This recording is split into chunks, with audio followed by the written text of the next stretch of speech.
Pada siang hari dia adalah seorang wanita hamil. Di malam hari dia akan melepas perut palsunya. Untuk menjaga suaminya. Setiap hari dia akan memakai perut palsu dan berbohong kepada suaminya bahwa dia hamil. Tapi waktu kelahirannya akan segera tiba. Lihat kebohongannya akan segera terungkap. Dalam hatinya, rencana lain dibuat. Yaitu mencuri bayi yang baru lahir dari keluarga kaya. Untuk memalsukan menjadi bayinya. Di sisi ini, setelah wanita kaya mengetahui bayinya hilang. Dia menangis seolah dia akan mati. Tapi dia tidak pernah menyangka bahwa bayinya dicuri oleh pengasuhnya. Maryam di sini setelah mencuri bayinya. Yang pertama adalah memilih naik bus untuk menuju rumah suaminya. Namun di dalam mobil bayi itu menangis tanpa henti. Wanita tua yang duduk di sebelahnya memandangnya dan langsung tahu. Bayinya lapar. Dia mendesak Maryam untuk menyusuinya. Tapi di mana susunya saat Maryam tidak hamil? Untuk menghindari menimbulkan masalah yang tidak perlu. Maryam memilih turun dari bus. Lalu bawa bayi itu ke rumah wanita tua yang 10 tahun yang lalu. Membantunya dengan operasi aborsi. Tahun itu wanita tua inilah yang menyebabkan dia tidak subur. Maryam meminta wanita tua itu membuat bukti palsu untuknya. Bilang dia yang membantunya melahirkan bayi ini. Namun wanita tua itu tidak setuju. Maryam langsung memecahkan botol kaca itu. Memegang botol pecah untuk mengancam wanita tua itu. Wanita tua itu pun tahu bahwa dia tidak bisa menolaknya. Jadi dia setuju untuk membantu Maryam berbohong. Tepat setelah itu, Maryam menelepon suaminya. Untuk mengatakan bahwa bayinya lahir dengan lancar. Dia menyuruh suaminya untuk datang menjemputnya dan bayinya pulang. Setelah melihat buah hati yang dia rindu siang malam. Sang suami pun menitikkan air mata karena heboh. Dan bahagia menyambut istri dan putrinya pulang. Namun siapa sangka ibu kandung bayi ini sedang mengalami kehidupan yang menderita. Setelah kehilangan anaknya, hal pertama yang mereka lakukan adalah menelepon polisi. Tetapi karena Maryam menyamar dengan sangat baik. Dalam kamera pengintai, wajah asli Maryam tidak bisa terekam sehingga kasusnya tetap tidak berkembang. Daphne dan suaminya hanya bisa pulang menunggu kabar lebih lanjut. Awalnya waktu saat Daphne kehilangan anaknya, dia seperti ayam tanpa kepala. Dia merasa hidup telah kehilangan maknanya. Mungkin itu kasih sayang ibu anak. Jadi malam itu dia bermimpi. Dia bermimpi sedang menggendong bayinya. Keesokan harinya pasangan Daphne pergi ke rumah Maryam. Yang membuat Maryam ketakutan.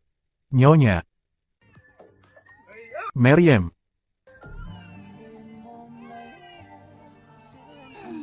Bayiku hilang. Saat itu, suara tangisan bayi di dalam kamar tak henti-hentinya. Maryam khawatir pencurian bayinya akan diketahui. Jadi dia bilang harus pergi memberi makan bayinya. Kemudian dia bergegas kembali ke kamar untuk menghibur bayinya. Agar ia tidak menangis lagi.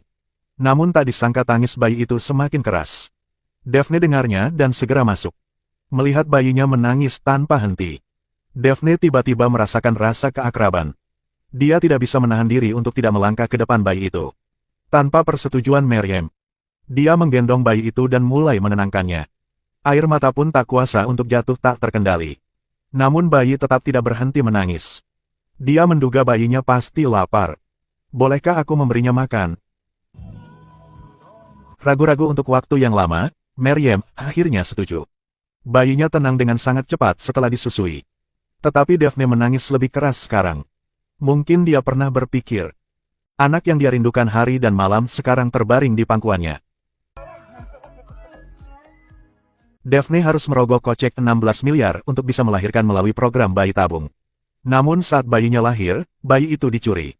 Mungkin dia tak pernah menyangka yang mencuri bayinya adalah pengasuh di rumahnya. Karena indera keenam seorang wanita sangatlah kuat. Daphne langsung pergi ke rumah pengasuh. Di hadapan bayi yang menangis. Daphne tidak menyadari bayi ini adalah anaknya yang hilang.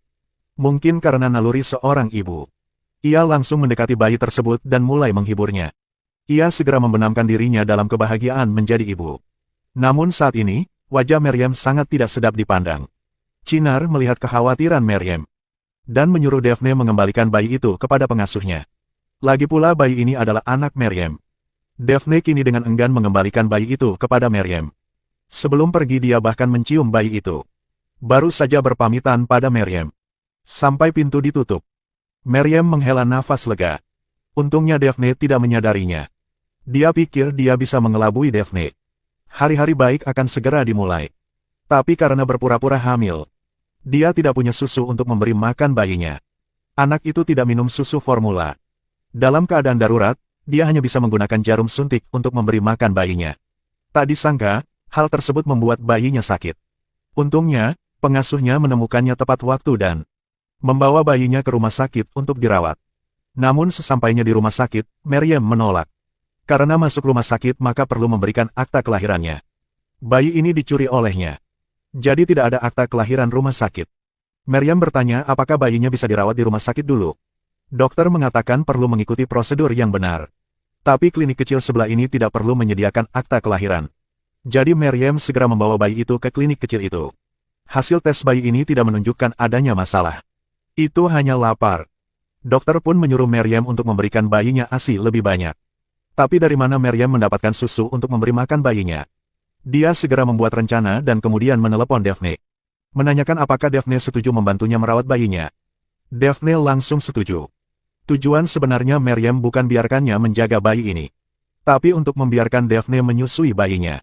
Jadi dia bilang dia harus masak makan siang. Jadi meninggalkan bayinya untuk Daphne. Daphne juga menikmati merawat bayinya. Tetapi Maryam menemukan bahwa lemari es di dapur penuh dengan kantong susu beku.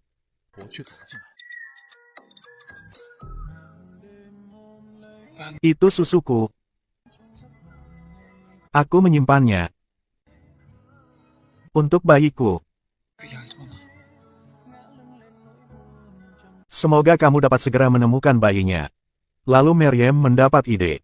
Dia bertanya pada Daphne apakah dia boleh mengambil kantong susu beku ini. Dan membaginya dengannya. Dia mengatakan ASINya tidak cukup untuk memberi makan bayinya. Daphne langsung setuju dengannya. Tapi saat dia selesai berbicara, bel pintu berbunyi. Ternyata dia adalah detektif yang menangani kasus anak hilang. Melihat bayi di pangkuan Daphne, wajahnya penuh dengan ekspresi curiga.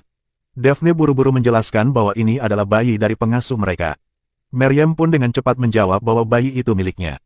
Meskipun Yalchin tampaknya mempercayai perkataan Maryam.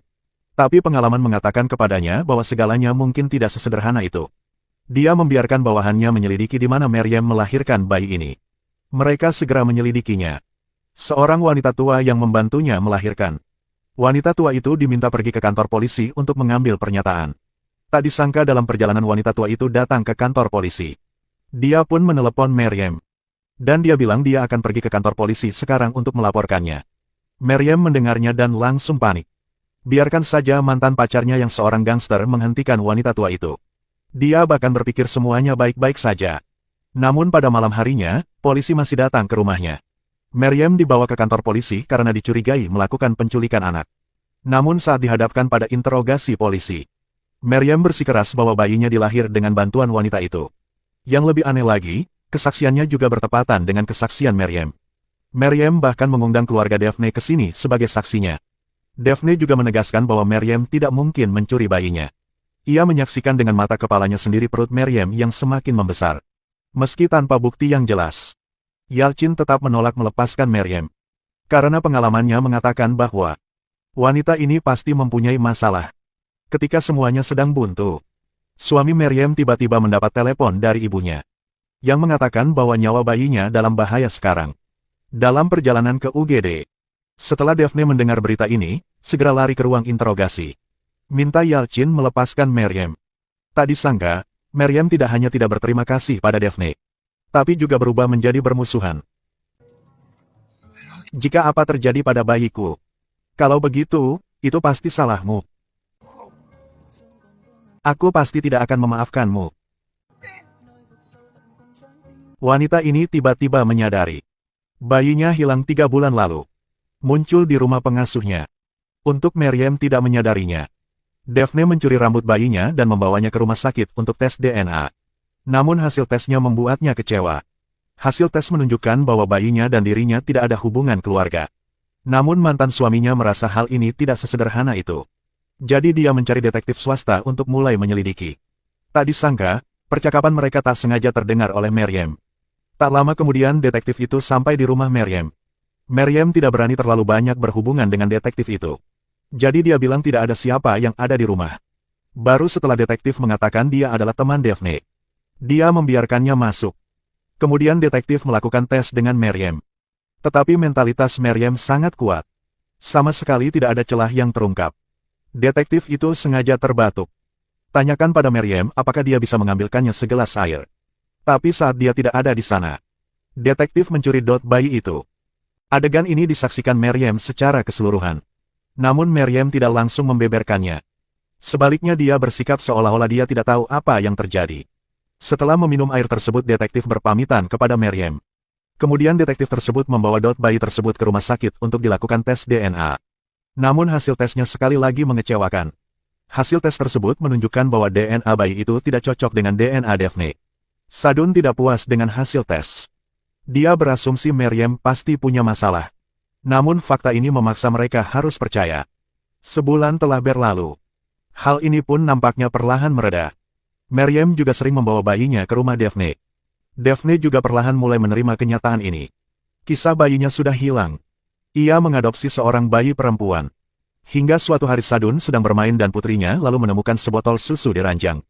Putrinya mengatakan botol itu ditaruh oleh Maryam di sana.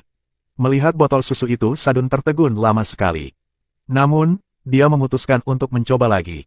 Dia pergi ke detektif swasta sehingga dia bisa membawa botol itu ke rumah sakit untuk diperiksa. Ini akan tes terakhir. Namun hasil tes kali ini mengejutkan semua orang. Hasil tes menunjukkan bahwa bayi ini adalah anak Daphne. Namun Sadun tidak memberitahunya. Melainkan memilih untuk pergi, mencari Maryam. Tapi siapa yang bisa menebak?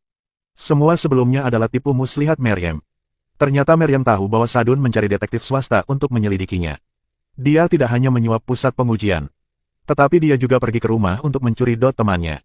Dia sengaja meninggalkannya di atas meja agar bisa dilihat oleh detektif. Jadi semua orang perlahan-lahan jatuh ke dalam perangkap Maryam.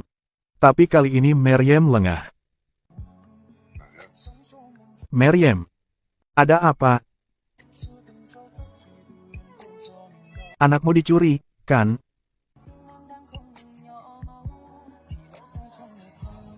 Ini akhirnya.